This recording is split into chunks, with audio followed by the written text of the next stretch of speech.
सीताराम सीताराम सीताराम जय राधे श्याम।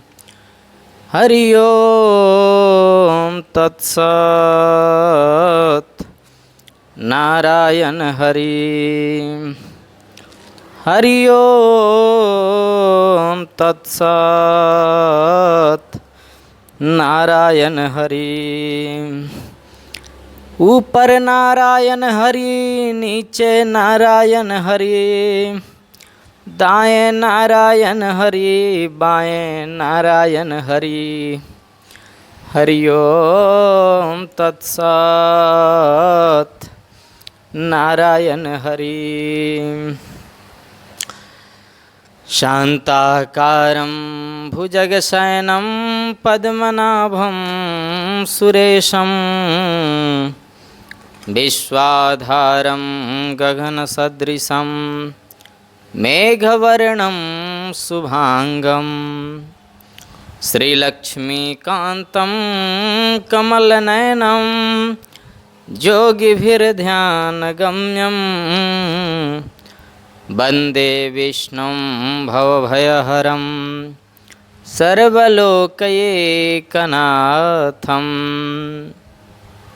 हनुमतयाय विराजिए, कथा होत इतिहास, तुम सेवक रघुबीर के, हम तव चरणन दास। श्री राम कथा के रसिक वरम, भक्तराज मति धीर, आई सुवासन लीजिए, तेज पुंज कपिवीर। यत्र यत्र रघुनाथ कीर्तनम, तत्र तत्र कृतमस्तकाञ्जलिं, बाष्पवारे परिपूर्णलोचनं, मारुतिं नमत राक्षसान्तकम्। जय जय श्री राधारमण,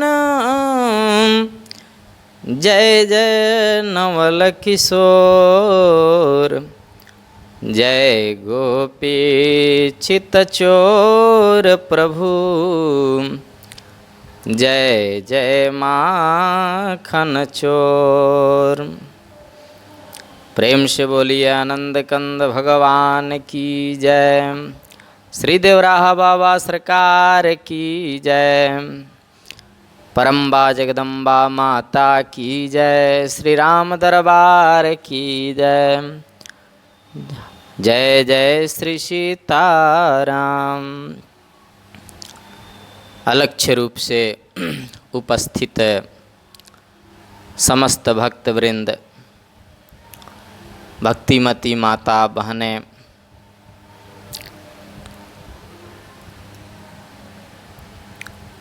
प्यारे प्रभु प्रेमियों, कल के सत्संग में हम लोग सुन रहे थे वृद्धा माता देवहूति प्रश्न कर रही हैं और साक्षात नारायण के अवतार भगवान कपिल 5 वर्ष के अवस्था में मंचासीन होकर समीचीन उत्तर दे रहे हैं। भगवान के ध्यान की प्रक्रिया बताए और बताए कि ध्यान करने से क्या होता है। सब में भगवान का दर्शन होता है। कि उमाज राम चरण रत, विगत काम मद क्रोध, निज प्रभु मैं देखहि जगत, केहि सन करहि विरोध। सिया राम मैं सब जग जानी, करहूँ प्रणाम जोरि जुग पानी। और कहते कहते भगवान कपिल अहम सर्वेषु भूतेषु भूतात्मावस्थितः सदा तम अवज्ञाय मामर्त्य कुरुते चा विडम्बनम। भगवान कपिल कहते हैं कि मंदिर जरूर जाना चाहिए। ध्यान दें, 2 बार टाइम मिलता है, 10 बार टाइम मिलता है, मंदिर जरूर जाएं। लेकिन ये बात कभी मत भूलें कि जो भगवान मंदिर में हैं वो कुत्ते में भी हैं, जो भगवान मंदिर गर्भगृह में हैं वो गधे में भी हैं। सब में प्रभु को देखें। और माता, जिसने सब में गोविंद को नहीं देखा, उसको मंदिर में भी वो कभी नहीं मिलता। अब गधे में भगवान को देखने का ये मतलब थोड़ी न है कि अब उसको अलमारी में बैठाओ और आरती करो। कुत्ते में भगवान को देखने का मतलब ये नहीं है कि मखमली गद्दे पर बैठा के उनकी पूजा करो। उनमें भगवान को देखने का मतलब है उसको कष्ट मत दो, लेकिन उसको घर में रखना मना है। डोंगरे जी महाराज कहते थे कि जो घर में कुत्ता पालते हैं वो अगले जन्म की तैयारी करते हैं। कुत्ते को मारना पाप है, कुत्ते को कष्ट देना पाप है, पर उसको छाती से लगाकर डोलना डबल पाप है। ममता होने का खतरा है। और कई पढ़े लिखे लोगों को तो यहाँ तक देखने को मिलता है कि जिस प्लेट में बच्चे खाते हैं उस प्लेट में कुत्ते भी चाट जाते हैं। हाँ, और फिर भूल से बच्चे भी खा जाते हैं। ज़्यादा पढ़े लिखे लोग, डबल बेड पे बच्चे सो रहे हैं, कुत्ता भी सो गया। ऐसा नहीं करना, उसको कष्ट नहीं देना, उसको मारना नहीं, लेकिन उसको छाती से लगा के भी नहीं रखना। ममता होने का डर है। अभी वृंदावन के एक संत हैं श्री हित गोविंद शरणदेव जी, जिनकी चर्चा है भक्तमाल जी में। उनके शिष्य हैं गोविंद शरण जी। उनका मैं सत्संग सुन रहा था तो कोई भगवत प्राप्त संत हैं, तो उनसे कोई श्रोता पूछा कि प्रभु चोर आ जाए तो उसमें भी तो भगवान है, तो उसको क्या करना चाहिए? तो बड़ी निष्कपट भाव से उन्होंने कहा, देखो उसमें भी भगवान है, लेकिन कोई जब संत आता है तो उसकी आरती होती है, पूजन होता है, आरती उतारी जाती है, चरणोदक लिया जाता है, वहीं प्रभु हैं। लेकिन जब वहीं प्रभु चोर के रूप में आ जाते हैं तो उनका स्वागत दंडे से होना चाहिए। यदि आप दंडे से स्वागत नहीं करते हैं तो आप पाप, डबल पाप कर रहे हैं, क्योंकि वो चोरी का बढ़ावा आप दे रहे हैं कि आपको हम निमंत्रण दे रहे हैं मेरे यहाँ तो किए ही, दूसरे घर में भी जाके आप करिए। नहीं, उसको दंडित करना चाहिए। तो जो मां सर्वेषु भूतेषु संतमात्मानमीश्वरम् इत्वार्चा भजते मौढ्या भस्मन्येव जुहोति सा। भगवान कपिल कह रहे हैं, माता, कण कण में रहने वाले मुझ परमात्मा को जिसने सब में नहीं देखा, उस व्यक्ति की मूर्ति पूजा तो ऐसे ही है जैसे राख में किया गया हवन हो। भस्मन्येव जुहोति सा। एकनाथ जी महाराज, एक बार एकनाथ जी महाराज आए, महाराष्ट्र के बहुत अच्छे संत। गंगोत्री स्नान किया, गंगा माता का जल कमंडल में लिया और मन में सोचा ये जल रामेश्वरम में चढ़ाऊँगा, रामेश्वर भगवान को चढ़ाऊँगा। रामेश्वर जी को जल चढ़ाने चले, कहाँ गंगोत्री कहाँ रामेश्वरम। फिर सोचे कि भारत के सब तीर्थों में घूमते हुए जाऊँगा। बद्रीनाथ आए, कर्णप्रयाग, रुद्रप्रयाग, ऋषिकेश, हरिद्वार, वृंदावन, काशी, सब जगह घूमते हुए करीब 15,000 किलोमीटर की यात्रा पैदल करी। पूरे भारत में भ्रमण किया। 10-12 साल लगे भगवान सोमेश्वरम के पास पहुँचने में, और कमंडल में जल भरा है, चरणों में पादुका नहीं है। रामेश्वरम भगवान का गोपुर दिखाई देने लगा। मन में प्रसन्नता है, पहुँच जाऊंगा। 2-4-5 किलोमीटर होगा, 1-2 घंटे की यात्रा है, मेरी यात्रा सफल हो जाएगी। भगवान रामेश्वरम को जल चढ़ाऊंगा। बड़े कृपालु हैं भगवान शिव। एक बात कहूँ, भगवान को जल्दी पाना है, गोविंद को जल्दी पाना है, नारायण को पाना है, तो शिव पार्वती के चरणों का आश्रय लेना होगा। प्रभु राम भी सनकादियों के चले जाने के बाद गुप्त रहस्य बताए हैं हनुमान जी को और अपने चारों भैयाओं को कि मुझे पाना है तो पहले शिव का आश्रय लेना पड़ेगा। गोस्वामी जी लिखते हैं, भवानी शंकरऊ बंदे श्रद्धा विश्वास रूपिणऊ। जगदम्बा भवानी और भगवान भोलेनाथ, इनके चरणों का आश्रय लेंगे तो आपको गोविंद जल्दी मिलेंगे, नारायण की प्राप्ति होगी। एकनाथ जी शिव स्मरण करते जा रहे थे, तब तक उन्होंने देखा कि बगल में कोई पड़ा है गदहा, और वो पड़ा हुआ गदहा पानी के लिए तड़प रहा है। एकनाथ जी का मन विह्वल हो गया, ये तो मर जाएगा, इतनी दूर से मेरी लंबी यात्रा चली आ रही है। बेचारे वो जल लेकर आ रहे थे, एक क्षण भी विचार नहीं किया। जो जल गंगोत्री से लाए थे वो संपूर्ण जल गधे के मुख में डालते हुए बोले, हे रामेश्वरम भगवान, मेरा जल तो यहीं से स्वीकार कर लेना। और गधे में से शंकर जी प्रकट हो गए। प्रेम से बोलिए शंकर भगवान की जय। और आज संयोग देखिए कि प्रदोष भी है, त्रयोदशी भी है आज। आइए 2 मिनट, भगवान शिव प्रकट हुए हैं सत्संग में, तो हम थोड़ा रुद्राष्टकम का पाठ कर लें, फिर आगे बढ़ेंगे।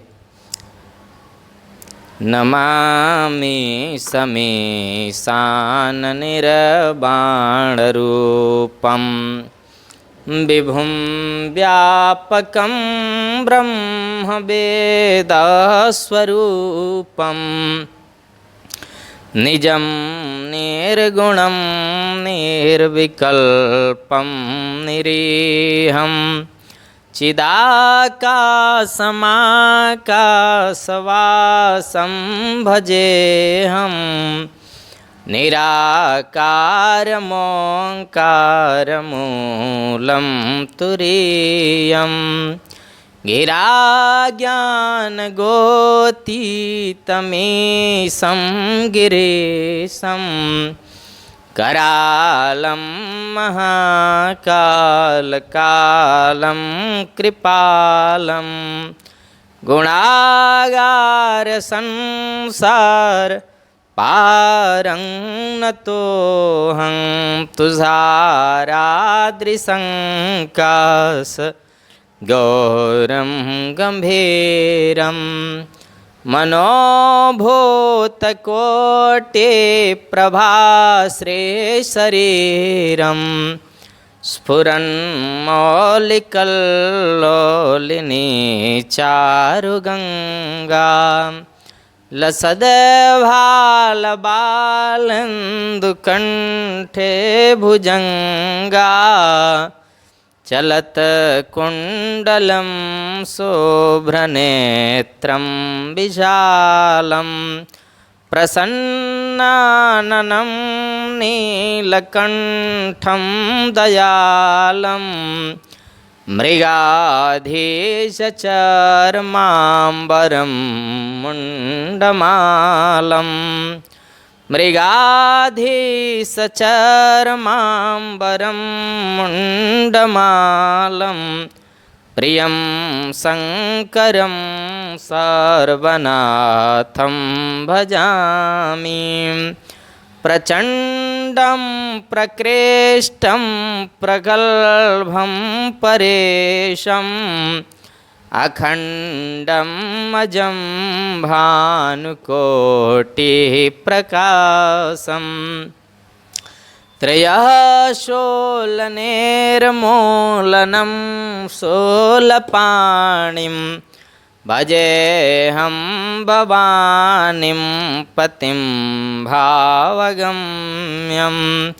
कलातीतकल्याणकल्पान्तकारी सदा सच्चिदानन्ददाता पुरारी। चिदानन्दसोन्दोहमोहापहारी प्रसीद प्रसीद प्रभो मन्मथारी। न जावतु मानाथ पादारविन्दं भजन्तीह लोके परे वानराणां न तावत् सुखं शान्तिसन्तापनाशम्। प्रसीद प्रभो सर्वभूताधिवासं न जानामि योगं जपं नैव पूजां। नतोऽहं सदा सर्वदा सम्भुतुभ्यं जराजन्मदुःखौघतातप्यमानं। प्रभो पाहि आपन्नमामेश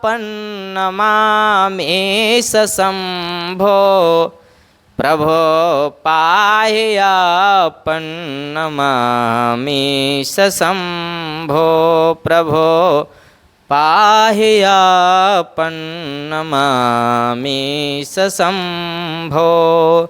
रुद्राष्टकमिदं प्रोक्तं विप्रेण हरतोषये ये पठन्ति नरा भक्त्या तेषां शंभु प्रसीदति।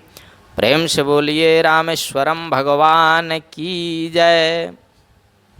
अपनी स्तुति भी रामेश्वरम भगवान को पहुंच गई, वो सुन लिए होंगे। और संजोग देखें कि जो स्तुति है रुद्राष्टकम इसे कहा जाता है।